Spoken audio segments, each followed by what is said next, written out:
Hello, my name is Michael Everett, and today I'm going to be talking about one of my personal heroes.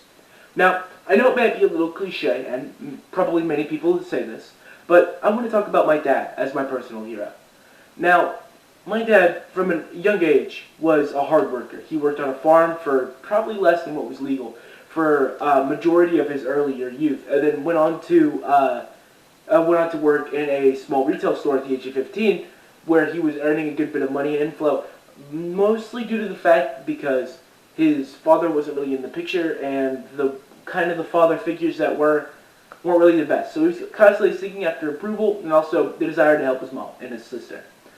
Now, this want for approval led him to many different paths in life.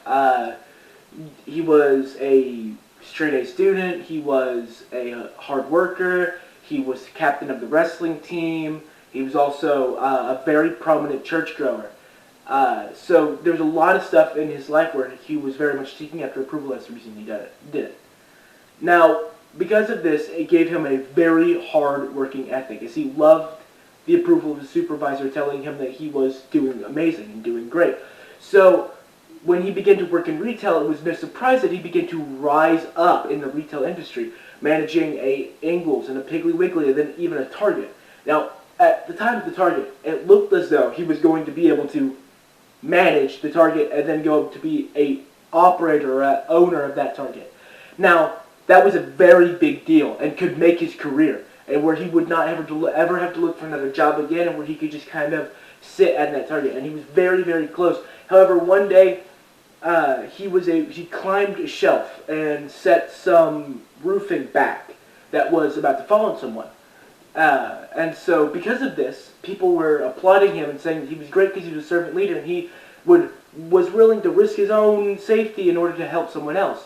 Now, due to this, people were so excited that they posted to corporate and said, hey, your manager, Brian Everett, over at this Target, he's awesome. He climbed up, he saved people by doing this, made sure everyone was safe. He's an awesome servant leader. I really appreciate him.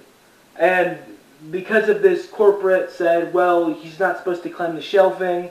Only trained professionals are supposed to do that, so you're instantly fired even though you're one of our best employees.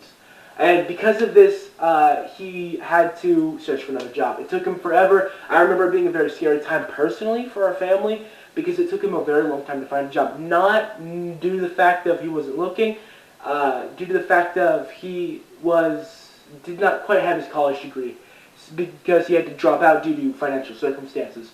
So as he began to transition looking for a new job, he discovered a college textbook company called Dorks, and accepted the job, even for a little bit less pay, of becoming the director of operations. Now, due to his retail knowledge and his hard work ethic, he quickly picked up the business and was able to really help it grow and thrive for a few years. Now, due to the fact that electronic books are rising in sale while paperback books are lowering in sale, the company eventually went under.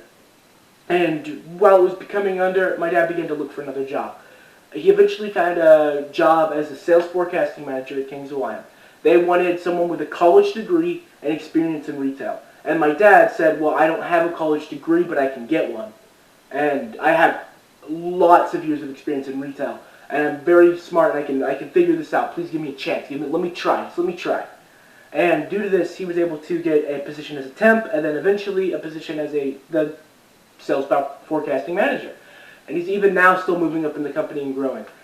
Because of this, Kings Hawaiian decided that we're going to pay for your college. So he began to go through college again. I'm very proud of him for that. He's got his bachelor's in Bible doctorate and is going to have his minor in business.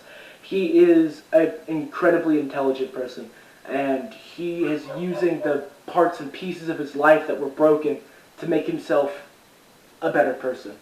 Like, there's a lot of pain and pieces that he's taking and putting together. When you have a puzzle, you don't take a piece and say, I don't want that piece, and toss it. You don't take a piece and say, I don't care about it. Toss it to the side. You don't take a piece and mash it where it doesn't fit.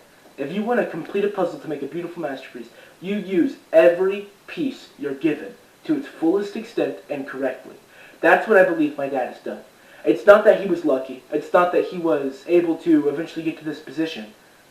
is that he took the pieces he was handed and made a beautiful masterpiece out of it. He's still learning. I'm still learning from him. We're still growing together. But I see his hard work ethic, and it inspires me to be a better person. It inspires me to want to have that hard work ethic like him, even if sometimes I don't. It inspires me to want to work hard at my job. It inspires me to want to work hard to grow myself.